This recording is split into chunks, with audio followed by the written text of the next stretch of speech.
O que você acha que uma pessoa precisa ter para dar explicações sobre as coisas? Conhecimento, certo?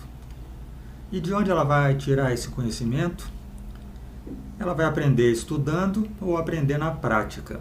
De qualquer forma, vai se basear no conhecimento já acumulado pela humanidade.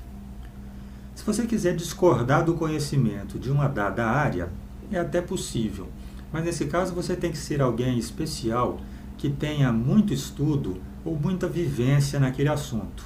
E geralmente vai ter que ter também muitos recursos de pesquisa. Mas os adeptos de teorias de conspiração acham que podem ignorar toda essa lógica.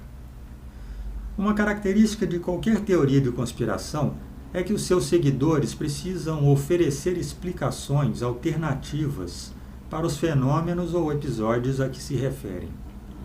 Algumas vezes eles precisam mesmo de criar amplas teorias, reescrevendo as teorias já aceitas pelo mundo em geral. E os conspiracionistas parecem ter um traço característico, que é a falha cognitiva de não saberem reconhecer os limites do seu próprio conhecimento. Assim eles se põem a explicar, com ar de professores, coisas sobre as quais eles não possuem nenhuma formação, ou mesmo familiaridade profissional. Ou seja, eles explicam com a maior confiança coisas que nem entendem. Para ilustrarmos isso, vamos nos valer de uma situação interessante do ramo da astronomia, para em seguida mencionarmos uma teoria da conspiração bem popular. E no final faremos algumas considerações sobre a maneira de pensar desse pessoal e assim tirarmos algumas lições para aperfeiçoar o nosso próprio modo de pensar. O fato astronômico é que as estrelas visíveis no hemisfério norte do planeta são diferentes daquelas avistáveis no hemisfério sul. Assim, isso se dá porque os observadores dos dois hemisférios estão virados para lados opostos e assim avistam porções diferentes do universo. Mas vamos nos concentrar em uma constelação específica, o Cruzeiro do Sul. Essa constelação só pode ser vista do hemisfério sul e em determinada época do ano pode ser vista ao mesmo tempo, durante alguns minutos, tanto na América do Sul quanto na Austrália, em lados opostos do planeta, portanto. Vista sempre na direção do sul, aproximadamente. Esta ocorrência particular pode dar indícios sobre o planeta em que vivemos ser um globo ou ser plano.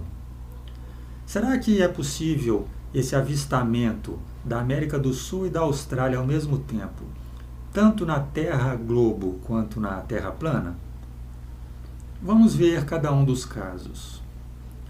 No globo acontece assim. Os habitantes de todo o hemisfério sul, não importando se estão aqui do lado da América do Sul ou lá do lado oposto, na Austrália, podem olhar para o sul e convergir os seus olhares lá no infinito, onde estão as estrelas do Cruzeiro do Sul, infinitamente distantes. Mas e na Terra plana? Na Terra plana não seria possível, não dá certo. Porque para eles, os terraplanistas, a direção sul é a borda da Terra plana, essa região em volta. Então o sul da América do Sul fica para cá. E o sul da Austrália fica para lá, na direção oposta. Então como que olhando para esses lados opostos, ou quase opostos, iria ser possível as pessoas verem a mesma constelação? Então, com isso, coloca-se um ponto final na teoria da Terra plana? Vocês acham que os terraplanistas se dão por rendidos com isso? Claro que não. Aí entram as suas explicações e as teorias que eles colocam sem entender bem do assunto. Antes de continuarmos com as explicações para o problema do Cruzeiro do Sul na Terra plana, pausa para uma historinha que vai ajudar a ilustrar esse negócio de explicar sem conhecer. Imagine que uma criança pequena vê um elefante na televisão, acha bonitinho e resolve pedir um para sua mãe de presente, para colocar no seu quarto. A mãe então explica que o elefante é muito grande, que não dá para ter em casa, mas a criança apresenta uma solução. Aí a mãe ensina que o elefante precisa se alimentar e ele come muito, mas a criança tem uma resposta. A mãe alerta que o elefante faz muito cocô. A criança não se abala. O que nós temos nessa historinha? Nós temos que a criança não entende nada daquele assunto. Ela não conhece a natureza do elefante, não tem noção de tamanhos, não consegue projetar direito a situação que está desejando. E que também não conhece os limites do seu próprio conhecimento. Ou seja, ela não sabe que não sabe. Em outras palavras, ela não desenvolveu ainda o seu metaconhecimento. Mas talvez essa criança aceite a opinião final da mãe por ter pelo menos a noção de que a mãe sabe mais que ela e respeitar isso. Começaram a haver alguma semelhança com os conspiracionistas do tipo que diz que o nosso planeta é plano?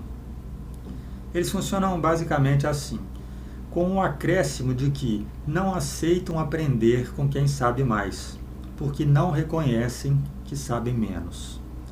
Para eles, é meio que uma questão de honra se afirmarem como conhecedores dos assuntos que discutem, e não aceitam bem a ideia de que possam estar errados e que alguém com mais conhecimento os corrija. Decorre então que eles têm um bloqueio para aprender, a evoluir as suas opiniões. Eles não podem mudar de direção, só podem, no máximo, seguir aquele caminho que escolheram com pequenos ajustes. Então nós estamos identificando aqui 3 problemas sequenciados, 2 cognitivos e 1 motivacional. Os cognitivos são ter pouco conhecimento do assunto. Ainda que eles tenham decorado muita coisa, saibam citar muitos fatos e termos relacionados ao assunto, conhecimento mais aprofundado eles realmente não possuem.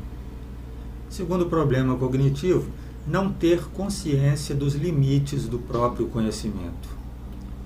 O problema motivacional é não aceitar de forma nenhuma serem corrigidos, a menos que a correção os mantenha dentro da crença que já possuem, que sejam pequenas correções de rota.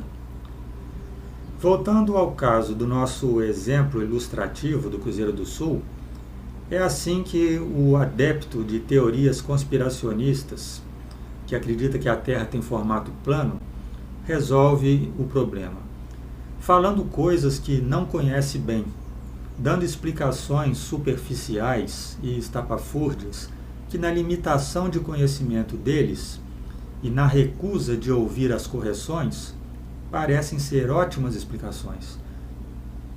Então, só para quem tiver curiosidade sobre as explicações que eles dão, eles podem, por exemplo, dizer que as estrelas refletem no vidro do domo que cobre o planeta. Ou então pode dizer que existem 2 constelações iguaizinhas, ambas chamadas de Cruzeiro do Sul. Uma está para o lado de lá e outra para o lado de cá. Ou pode falar que o Cruzeiro do Sul está aqui no meio. Qualquer coisa falada assim superficialmente para eles parece ser uma boa resposta que resolve o problema, pois eles não entendem bem de nenhum dos assuntos envolvidos e não conseguem enxergar os detalhes problemáticos em qualquer uma dessas explicações. Qual seria a posição em que esse reflexo aí se formaria? Qual seria a intensidade do brilho do Cruzeiro do Sul refletido no domo? E se houvesse 2 cruzeiros, alguém não iria ver os 2 ao mesmo tempo, de algum lugar do planeta? E essa posição aqui no meio, ela não está na direção sul de nenhum dos observadores, nem ao sul da América do Sul e nem ao sul da Austrália. Coisa que a gente, olhando para o céu, de posse de uma bússola, consegue determinar exatamente a direção em que o Cruzeiro do Sul aparece e não combina com essa posição colocada aqui no mapa de qualquer forma. Então assim eles vão explicando tudo no modelo de planeta concebido por eles. São centenas de explicações seguindo esse padrão de serem explicações superficiais, que não contêm detalhamento suficiente, não contêm medidas, explicações que ignoram os problemas que surgem e explicações que recusam serem corrigidas. Eles podem falar de rotas de aviação, de navegação marítima, de efeitos atmosféricos, de leis da física, tudo seguindo esse padrão.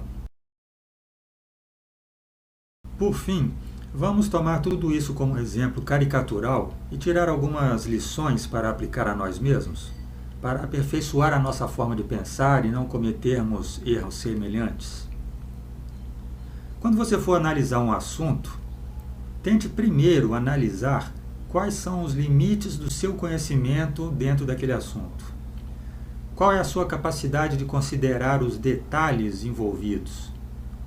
E pense também quanto você pode aprender com aqueles que sabem mais do que você naquela área. Até a próxima!